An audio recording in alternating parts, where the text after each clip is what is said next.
very warm welcome to our panelists, our final panel for today. So earlier, remember, I mentioned about how Rajiv as well as Bill, they're friends for over 20 years. We have, two individuals here. We've known each other even longer because Tian, Chong, Tian, Beng, you're brothers, aren't you? Yeah, yes, we are. I like how you say yes, we are, just to confirm. I won't ask you to disclose how many years. Yeah, we just say many, many years of knowing each other. Yeah, Don't ask who's lifetime. older or younger. Who's older, younger? I take the fifth on that one. So once again, welcome to our panelists, bringing us home this afternoon with this topic on connected, safe, trusted partnership for a resilient digital future. So once again, please allow me to briefly introduce our panelists and what they'll be bringing to this discussion. Prof, of course, Prof Kim is one of Asia's most cited researcher in cyberspace. In fact, earlier when we had a sit down together as a panel, he was like, "Ooh, I'm the only researcher on this group, what are they coming to me for?" And I was like, well, your work, is something that we have great desire to learn about, because he focuses on vulnerabilities in the systems in the world that is already depending on drones, cellular networks, and autonomous vehicles. And then we have Adam Burden, a 30-year Accenture veteran, leading voice in quantum security, AI adoption, and a gap between the innovation intent and operational reality. And of course, Adam already shared stories with us about how AI is working, identifying a particular missing pilot. So if it comes up in a story here, we'll hear the story as well. But really many things happening in the quantum space. Mr. Ng Tian Chong, frontline of the public-private cyber resilience, and of course, most recently co-launching Singapore's National Cyber Protect Program with HTXsg and IMDA. And Tian Beng, he deploys AI and robotics in live public environments. Looking forward to your view on how we can industrialize AI reliably when the decision that it supports carry real consequences.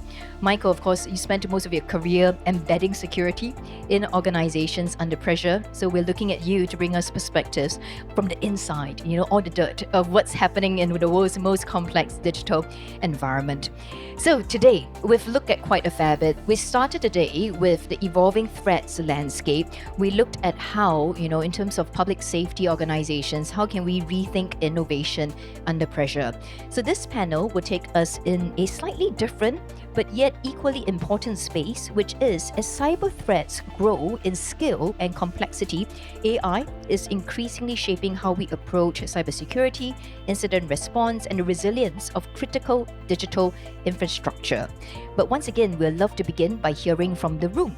So, scan the QR code. You know the drill by now. We've got a poll for you to answer, and the panelists, it will pop up behind you in just a while. Where do you think AI is making the most meaningful impact in cybersecurity today? So we have some options down here. I will come to the panelists for some of your thoughts once we get the results in. Ooh, over 60%, too early to tell. The jury is still out there. Okay. Oh no, it has dramatically shifted. Threat detection is coming up.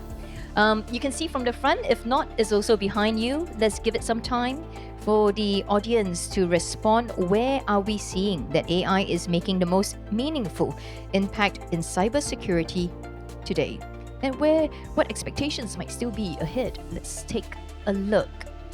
Panelists, any thoughts, comments? Anyone would like to jump in first? It looks like threat detection is leading the pack, where AI is making the most meaningful impact in cybersecurity. Go, Adam. I have one. I think I would add a category up there, actually. So, in addition to my role as the innovation lead for Accenture, another job I have is chief software engineer, which, by the way, is a bit of an endangered species these days, I think, in the world of agentic software development. But the reason I wanted to bring that up is you asked a great question here, like what's making the most meaningful impact in it? And this might sound a little bit like almost like a paradox, but actually agentic software development is radically improving one of the biggest threat vectors that we have, which is poorly written software. Software that has vulnerabilities built into it there because people are building it and people are flawed in doing this.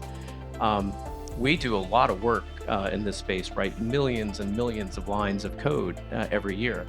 And I can tell you that without a doubt, our DevSecOps tooling tells us that agentic software writes more secure software than people does by a big factor. And if you code it right, if you tune, like if you take Claude Code and you're using, for those of you know out there, this use the MD file and you put in your special configurations and things for your environment, you will see 80-90% reduction in the vulnerabilities in first pass testing that goes through code development. So I would put forth that probably the biggest impact today in reducing cybersecurity threats is actually the introduction of agentic software development, because that's one of the biggest threat vectors, and it's making a huge difference in software that's being produced right now. Thank you very much. A real world proof point of how AI is really making an impact. Yeah, I'll add to that. I actually think it is making a very big impact, but I would probably add one other here, maybe just to be a little controversial, but real. Cybersecurity right now is still based on such systemic asymmetry, where unfortunately threat actors still have the advantage. But I would say that it's probably making the biggest impact to threat actors and giving them the ability to quickly mobilize attacks in a way where we have seen attacks go from the point of entry into that next step, which we call lateral movement, go from what used to be in just a few years ago, months and then days or weeks, down to seconds. And now we're the flip side of that is I do think we're getting better with it, and we're getting our response mobilized in a way where our security operations are improving in a very good way. But I would say honestly that I think the threat actors are benefiting more from AI and cybersecurity today than maybe we are. Hence what we even saw with the latest Mythos announcement on foundational models or frontier models. Thank you, Michael. Chong? Yes, thanks, Jacqueline. Well, for me, when I look at the points that you brought up, for Singtel, we run a critical infrastructure, the networks. It's kind of all of the above. And I think the reason is because the scale and speed of the threats now is so big that we need AI for example, for anomaly detection. At our networks today, we screen out about 30 million scam calls a month and more than 10 million from the SMS messages using AI and machine learning. And I think based on the size and complexity and the speed at which this is happening, the anomaly detection, ability to detect and contain are essentially what other speakers have spoken about throughout today, which is the speed of response, how fast we can detect and recover. And so without AI, it's not possible. But of course, I think we're going to discuss a bit more about human in the loop is also equally important. But right now, I'll say it's all of the above. Well, if I could just, double tap on that one a bit, and I'll come to, Prof as well as Tian Beng after that. You gave an example of how AI is helping keeping the critical systems more trusted. How else are you seeing it in practice? And I think for this panel, we'd love to hear the examples that you're seeing in practice. How else is AI helping in keeping your critical infrastructure trusted and resilient? The other big area is really in fact, we were talking during lunch, is about autonomous network. If you really talk about AI, Singtel is leading a pretty major AI transformation now across the company. One of the areas we're working on is around autonomous network with a vision to hit level 4 autonomy. And the idea here is, if you have AI and ops, is to be able to work towards a vision where we can achieve, for example, 1 minute. We know that we can detect if there's an error. Within 5 minutes, for example, we can understand what the root cause is, and within 60 minutes, do a recovery, for example. So AI is needed because in this complex ecosystem, it really helps us to triage faster, and we're working with digital twins. And also, in a critical infrastructure like a mobile network, things are moving away from a hardware-centric setup in the core to support the radio antenna network, the RAN, to a more software-defined cloud-native type of setup. And there, the surface area is very big and very complex. And that's where AI and ops really has a role to play. Thank you, Tian Chong, for that. Prof. Kim, because I was thinking, we talk about this vulnerabilities. This is absolutely the space that we love to hear you share. Yeah, so I think one of the important things is that actually AI is helping attackers as well. So I think time to develop exploitation from vulnerability is significantly faster. Probably within 1 hour, 2 hours, I think they will actually develop exploitation. But my question is whether our infrastructure, our legacy softwares or critical infrastructure softwares, whether they are ready for quick patches. There was a silence, but a lot of shaking of heads that happened at a point. Right. So I think in this sense, our supply chain, we need to clean up. I mean, to write a good code, we need to clean up the rest of the legacy world. I think, and that's the big homework for us. And another part is actually there are standard. For example, in case of cellular networks I work on, standard is already finalized for 5G. We are finalized, right? And we are going to use 5G for another 20 years, right? Before 6G will be deployed, right? I don't know. Every time a statement comes up, I see, the panel, Right. Every G is 10 years, so 5G is, yeah. But we are still using 2G in some countries, right? I mean, so what about those vulnerabilities in the standard, right? And how do we handle that? I mean, SMS Blaster is a good example that, I've heard that Canada was attacked using SMS Blaster last year. And I think there are a lot of standard vulnerabilities that will be ready to be exploited. And I don't know how we can survive. And because those areas, those attacks may not be actually prevented by AI. So we probably need to take care of those infrastructure where it's actually pretty difficult to protect. Michael, you're going to jump in. You're like, oh, that's a really good point. Did you like to elaborate a bit more on that? Well, I mean, I think it's completely, I think back to your point, we are finding, AI is helping us find a tremendous amount of software development activities that we haven't seen, especially bugs, and get fixes done faster as well. And that's actually increasing. The issue is back to the resilience piece. I mean, these frontier models that just came out, by the way, these are going to have a material impact on our industry. And if you talk about how AI is influencing the industry, I think there is a significant state change we're undergoing right now. And the threat actors have mobilized around this. So they're using this more to help identify things in legacy software. We're finding stuff that's been in code for over 20 years now that great human testing has not demonstrated. But now we're seeing it in our code, and we're seeing it in other places that we have to deal with. So suddenly your ability to be resilient with things like patching, pulling systems off the network, doing things differently is going to be so important to every operational function. And I think that's just an issue that we're going to have to deal with as we move forward. So there is that paradox, right, where AI is that shield as well as a real vulnerability. Tian Beng, if I can come to you for an operational, public safety perspective, where are AI-enabled tools already helping teams to make better, faster decisions, and where perhaps are organizations still hesitant to trust them? Yeah, I think for us, at Certis, we run a physical security operation. So AI is absolutely critical. It allows us to really do three things. Number one is, detection of incidents. It allows us to do triage, and it, allow us to really prioritize quickly. So, for example, we created an AI, agent at Certis called Sevu, which is for secure visual understanding. So, it's an AI agent that really helps our operations. For example, it has incident, detection using AI. It actually generates, reports, using AI. It actually can suggest actions actually for operators, to take, using AI. So these are some examples of really applying AI, at scale into the operations. Sounds like you're industrializing AI rather reliably at Certis. What challenges have you faced, perhaps? Honestly, it's trust. I think with any, operations, right, you really need the operators to really trust, AI.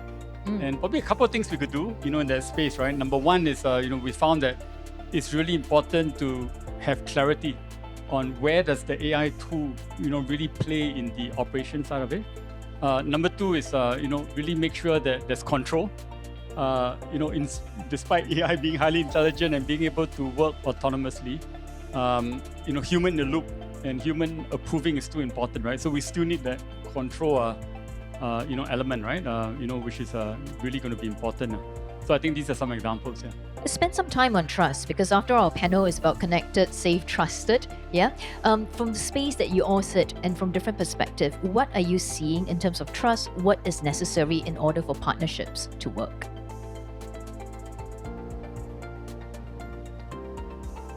Chong first, Yeah. then after that we can go to Adam. Yeah. Okay, thanks, Adam. Maybe I'll start first. Since Beng spoke about how Certis thinks about using, for example, robotics, and then having AI and all that.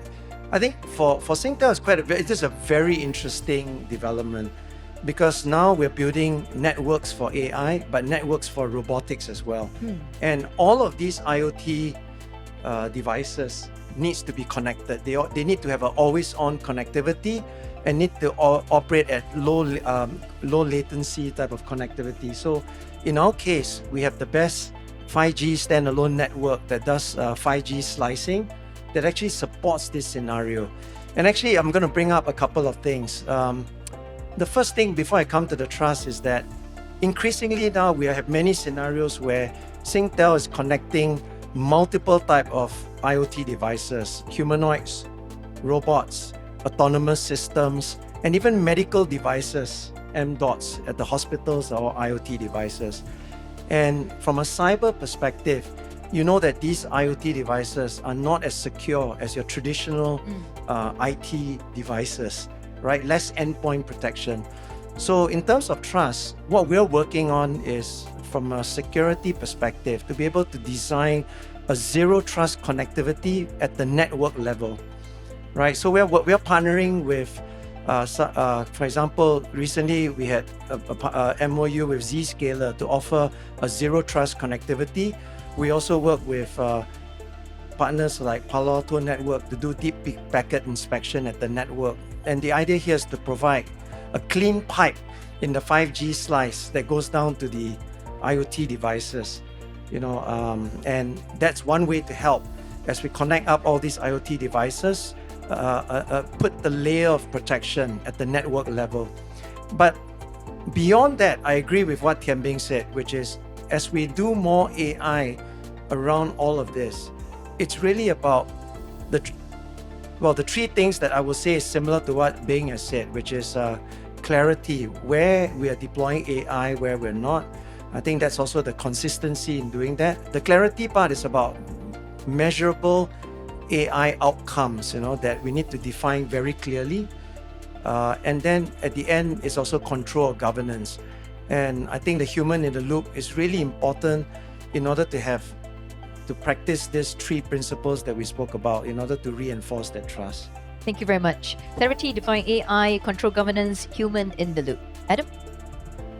That was extremely well said. But what I would add to that is I think that it's really important to remember that autonomous doesn't mean unsupervised, and that having more than people in the loop, but people in control, is what's going to develop trust. And I don't care if you're a network engineer, a software developer, an operations expert. If you're on the receiving end of new tools, new capabilities that are AI enabled, you're going to want, and you're responsible, accountable for what you're operating and running. You're going to want to see exactly what's being done, and that trust develops over time. So do it incrementally, begin to add that type of capability in a way which is going to foster that trust with the people who are the operators of it. And that's how you get beyond that. Autonomous doesn't mean unsupervised. You're watching and monitoring those things and actually in control, not just an observer in the process. A follow? Can I add something very quickly to what Michael said? I fully agree. And Michael, like when we run a critical infrastructure, these high impact decisions on a CII need to be done by humans. They have national implications. And then the other thing is obviously we've also found out over time, understanding the adversarial intent as well as the second order of impact. You need human in the loop for those kind of topics as well. Good reminder there as well. And Adam, if I can just ask you to again go deeper with some examples as well. Autonomous doesn't mean unsupervised. Where then should organization resist the temptation to automate then too quickly? Any thoughts on that? I mean, that's it's really highly dependent upon the situation, but it's at the decision points when actions are being taken. So you can autonomous a lot of like incident gathering and alerting and other things. Those are great places to do that. But at the point at which action is going to be taken, I'm going to shut down this particular IP port. I'm going to make a change in my DNS routing so that a distributed denial of service attack gets shut down. It's the point of decision making is where you need to be injecting the human in control element of that. And that's back to Tian Chong's point, having the human in the loop as well. Can I share something? Yes. Just on this point, we believe that to deploy AI in the operation world, we need to really have a stage adoption. Stage adoption means that we need to put AI in advisory roles first, and then after that move to what we call supervised automation, and then finally move to greater autonomy, right? So you really need to do that in phases because trust really needs to be built and not assumed, right? It's like onboarding of a new staff, right? Yeah, but somehow we don't do it, intuitively. Prof, go for it. Of course, I'm a professor. As a professor, I need to throw something. Please do. So, I think traditionally we've been trusting inputs. For example, can we spoof values for sensors? Yes. Can we blind camera in the self-driving cars using laser pointer? Yes. Right? Then how should the car behave? Or GPS has no security, so if you can spoof the signal, then can you cause the self-driving car to slow down from 100 kilometers to 30 kilometers? Yes. I think what about even in case of cellular networks? Probably I can take out some of the phones by sending a few messages, right? So I think there are a lot of vulnerabilities that have not emerged yet. But probably from the AI perspective, those vulnerabilities, spoofed sensor values or irregular sensor values, I don't know we are actually ready to take care of those dangerous inputs that can cause some anomalies in the AI operation. So what would be your advice then in this case? We need to consider those attacks in the adversarial scenario and thinking about develop models that are more robust.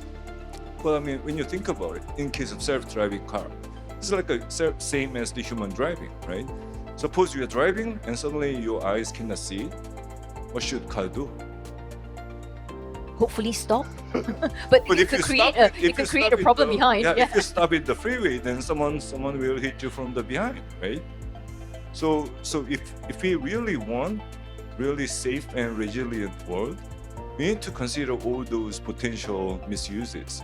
Right now we are worrying about zero-day attacks, but there are this kind of physical attacks where the AI models cannot handle right now. Physical attacks. But Michael, I want to bring you in because I remember I read a quote that you said. You described cyber attacks as a digital pandemic. Yeah. So tell us a bit, in practical terms then, what are you seeing that's happening and what's worrying you in this? Well, there's quite a bit worrying me, but I want to come back to the trust issue for a moment because I think it's such a powerful word. Yeah. And it has absolute right way to approach it. As you look at, as you learn to get familiar with the system, you got to give it different roles and then trust those roles as they graduate. And I think it's an important part of the process. I also think this is back to security in general because I've spent most of my career as an operating CISO, and everyone always looks at the CISO as you own security. but the reality is security is everybody's job.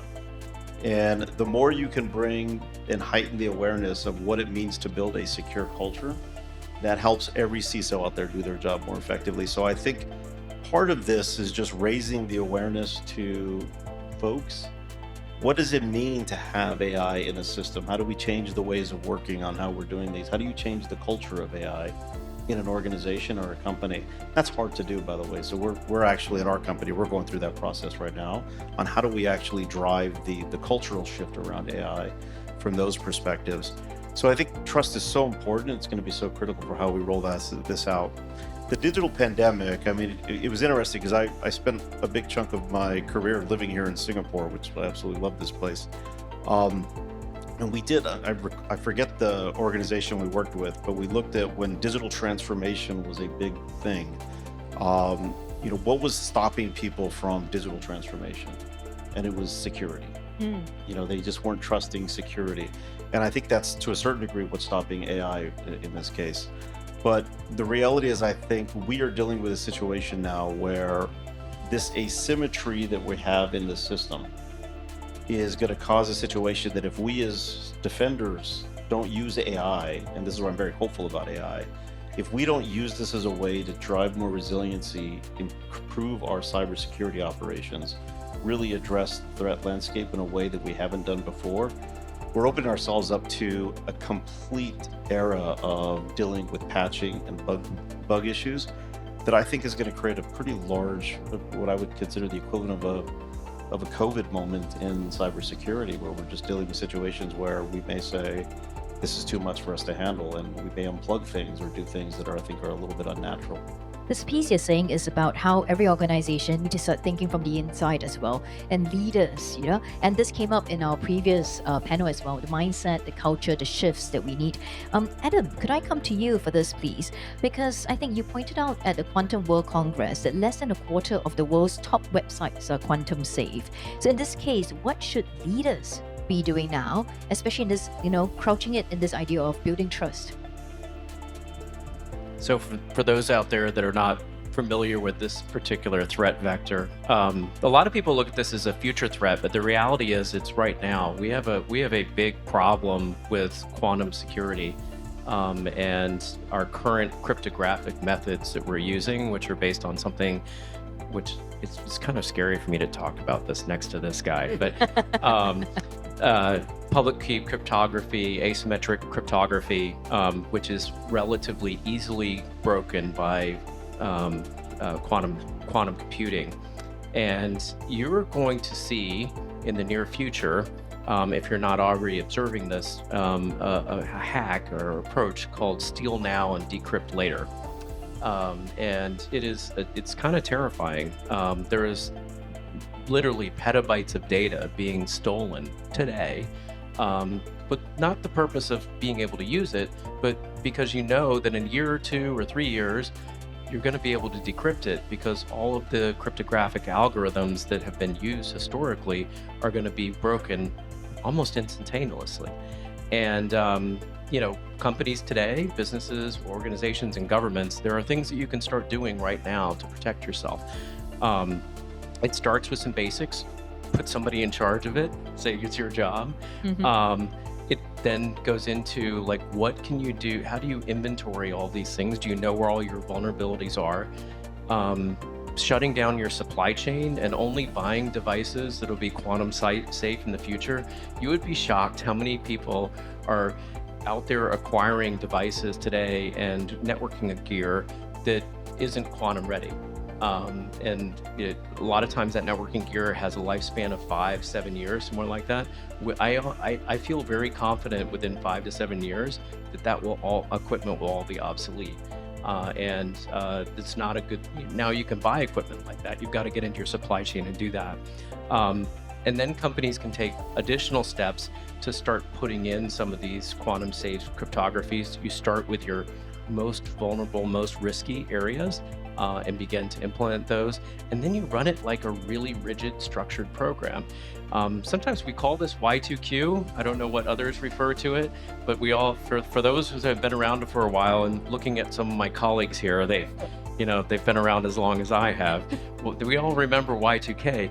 You run it like a program like that. You have an inventory of things you've got to go to, and you've got to remediate those and start putting in quantum safe algorithms. There is a way to tackle this, but the terrifying part of it for me, though, is that you're never going to be able to protect against that stuff that's being stolen right now until you start putting quantum safe cryptography in place. And we're just on the leading edge of being able to begin to execute on that right now. That's a great reminder of the guardrail that we need for a trusted digital future. Any other comments and thoughts on that piece? Well, thanks, Adam, for describing the situation really clearly.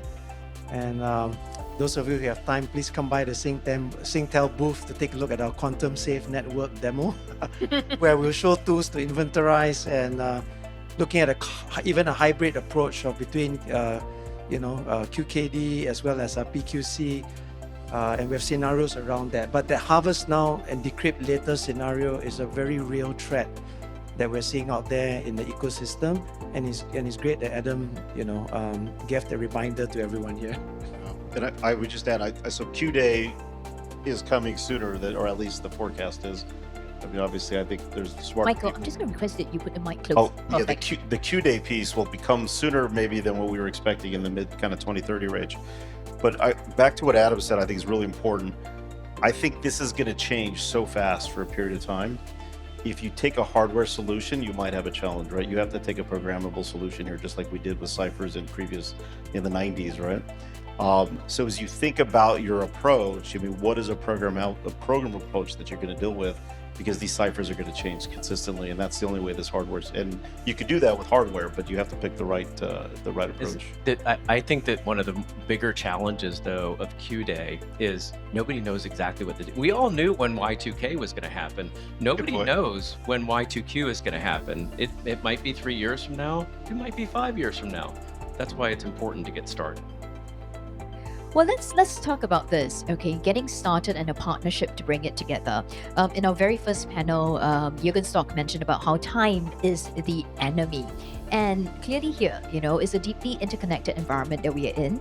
No one player can solve it alone. It depends on governance, coordination, as well as partnership across the ecosystem. So this last part, we'd love to really hear more about, this idea of risks partnership. What do we need?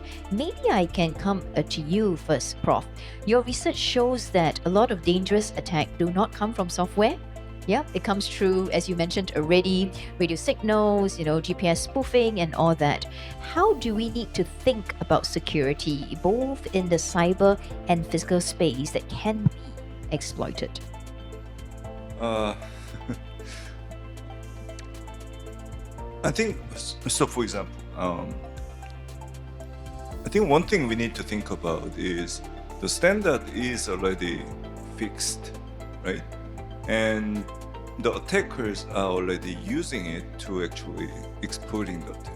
Okay, so then we need to think like an adversary, right? And if I'm the adversary, I will do this, right? And then we need to think about how to approach those, how to handle those attacks. I think probably humans have been very reactive when we think about in terms of attacks, how to handle attacks. But I think quantum is the only exception where human wrote a paper and then we are, people are developing quantum computer while we are actually developing quantum PQC, and we are actually standardizing it, right? So I think like quantum, I think for all those already known vulnerabilities without having clear solution, we need to prepare actually more aggressively about how to handle these things. But one thing I just want to say important is when you think about anti-drone, so dropping drone, right? Every country is interested in dropping drone, right? But also those countries want to have drones that do not drop. Yeah, that's right. Right? It's a dual use, right? And anti-drone technology and secure drone technology. I mean, if I can drop yours, then they can drop ours too, right? I don't know how we can balance that. And when you think about the Ukraine war or Iran-Israel war, I mean, I think they are being exploited and they are being handled, and probably we'll see those arms race in cyber war right now in the battlefield. Always food for thought. But let's find out from Tian Beng. I think you mentioned some what of things that's happening operationally, and in the high stakes public safety environment, Tian Beng, what would give frontline operators the confidence to trust, the autonomous AI recommendations, and also the human, as what Prof mentioned, when to override it. What are you seeing in your space? Yeah, I think I mentioned it earlier too, but we're doing a lot with robotics, and I think in that area, AI and cybersecurity plays a really important part. It is quite an emerging area though, with embodied AI, and I think with embodied AI, we really need to take a step back and not treat it just as normal IT cybersecurity, because it's both the cyber and the physical, part of it. So, with this, our operators, when we operate the robotics, we obviously have big concerns on cybersecurity, and therefore we are looking at enhancing the enterprise controls for cybersecurity on robotics, right? So, for example, identity management is important. We need to know who is operating the robots. We need to ensure that segmentation and access control, right? These are all areas that will give us a lot more confidence when we operate robotics, right? Then apart from that, I think 3 areas I spoke about briefly earlier was really getting clarity, control, and actually the last one was accountability, right? I think with AI, we need to ensure that even though AI is operating, we need to know that there's accountability, and even if the AI agents are operating autonomously, the humans will still need to be able to audit and to be able to sort of see what the AI agents are doing. Humans, right, must remain decisively in the loop, and I think that's one key that has come up. Michael, we talked about agentic AI, jailbreaks, prompt injections becoming live threats. Where else you think humans need to remain decisively in the loop, and what happens if we don't?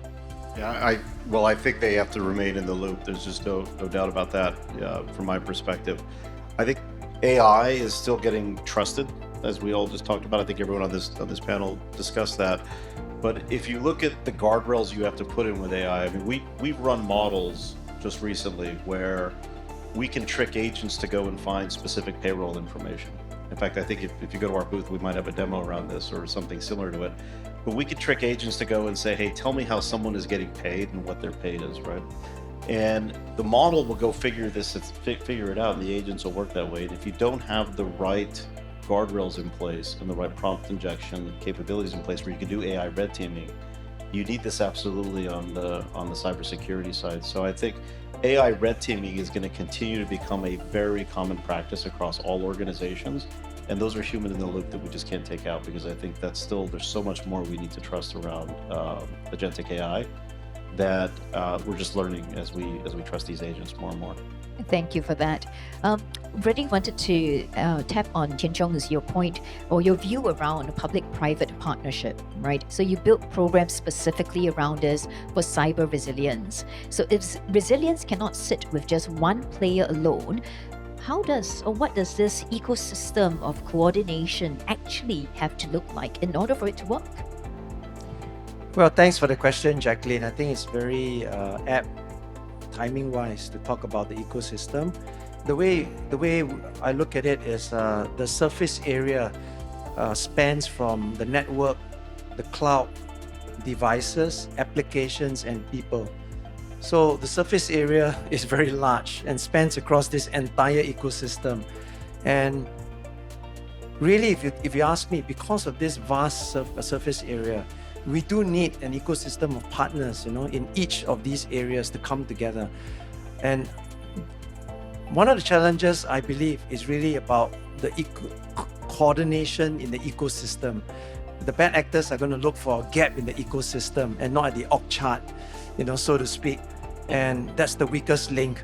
And for us, when we run a critical network that has many players, the Ericssons, the Nokias, And then, of course, partnerships with F5 and others, even hardware vendors like Dell, HPE. It is an ecosystem. And like I said, as things become more software-defined, cloud-native, the challenge is that ecosystem of partners must be working together. And we are looking now, when you run a traditional network to the current, most cloud-native, software-defined network, observability platforms need to change, alarmings need to change. And it's really the combination of a new ecosystem of partners that we're able to bring to life, this ability to monitor these threats. So to me, the ecosystem is really, really critical, in order for this to work. Yes, no doubt.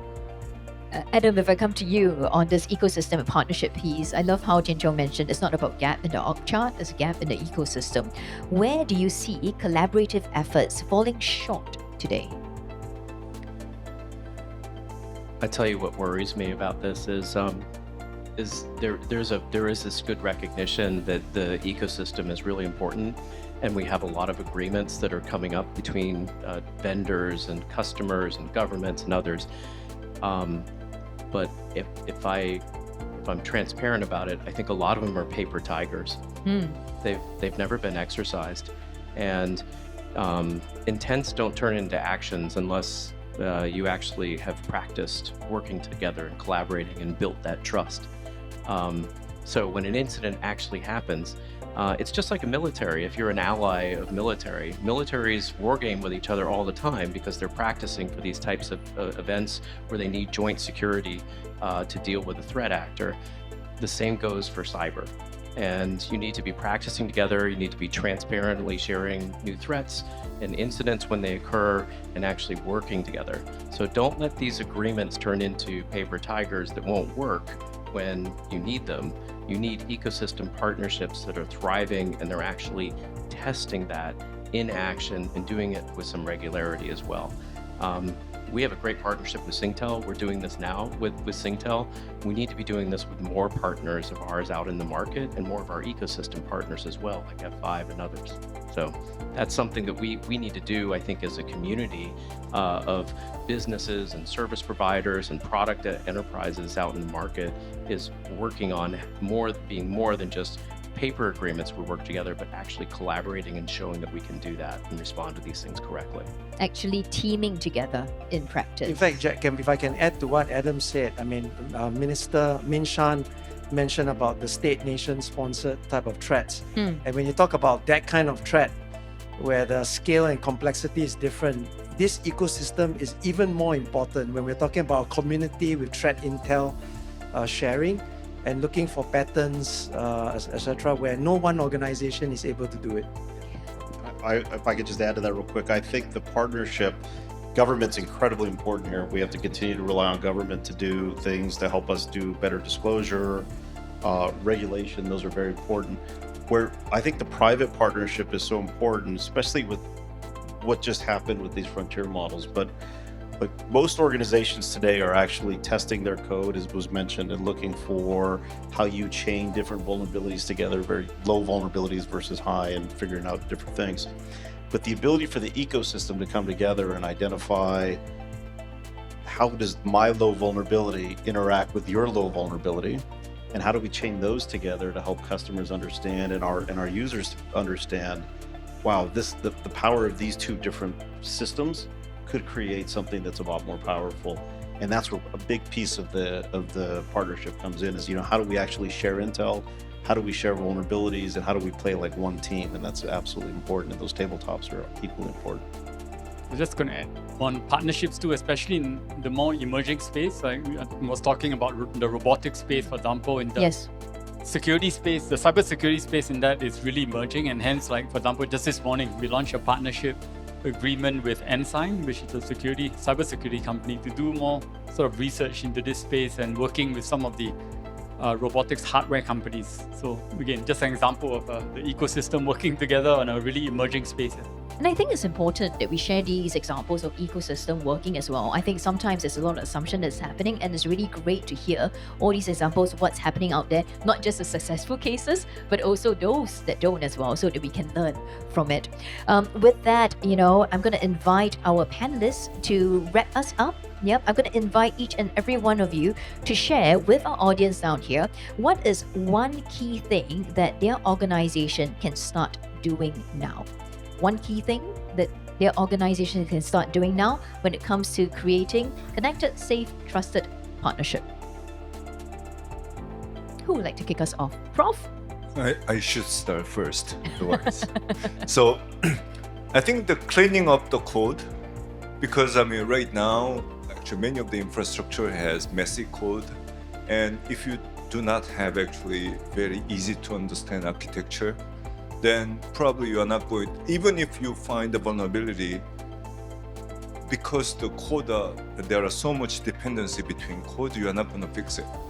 So I think the first thing we need to look at is look at the assets and what kind of dependencies, so that once you find new vulnerability, you should be able to fix it as soon as possible.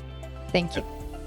I love that point. I'm gonna just maybe phrase it a bit You're differently. going to steal, borrow, and own. You can't protect what you don't know about.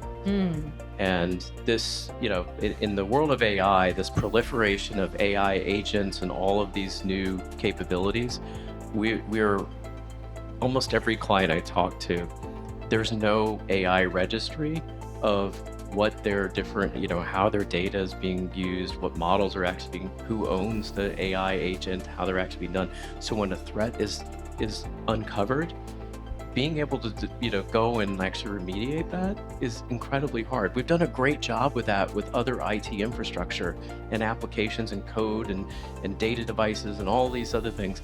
We haven't gotten that discipline yet with AI. So you want to do something to step one with trust in this AI era, just create a really good registry. You can't protect what you don't know about. Okay, for me, I'll say what we discussed, which is in parting words would be resiliency is as strong as the weakest link. So for me, it's about the ecosystem, strengthening it together as one team and be able to uplift the baseline for our protection. I think two things are really important for AI, for cybersecurity. One is really ensuring that you have a stage, adoption, which is, I think, what I mentioned, earlier, right? And then obviously building trust, because if you don't have trust, your operators or your, team members within the company are not going to use it. Michael? I think all incredible comments. I'll just say that if you're not building, I'll get very tactical since I'm an operator from a security perspective. Every cybersecurity program right now should be looking at changing their ways of working around AI. And I would start with patch management. I know it sounds not so exciting, but the issues that we're seeing are going to require the greatest resiliency is how quickly can you keep your systems up to date. And that's coming very soon for us. So I would just go out there and say, getting your cybersecurity programs very AI centric would be the thing to do. Fantastic. Thank you very much, panel, for the wonderful discussion. AI helps us to make our system more resilient, more trusted, more secure in practice. We put all the things in place, protect what we know, and that's to discover that, make sure we identify, that is as strong as our weakest link, where is it at, how can we keep it safe, how can we keep it up to date, and of course, the ways to do it, building trust and stage adoption as well. Ladies and gentlemen, please join me to give a big round of applause to our panel. Thank you. Thank you very much. Thank you.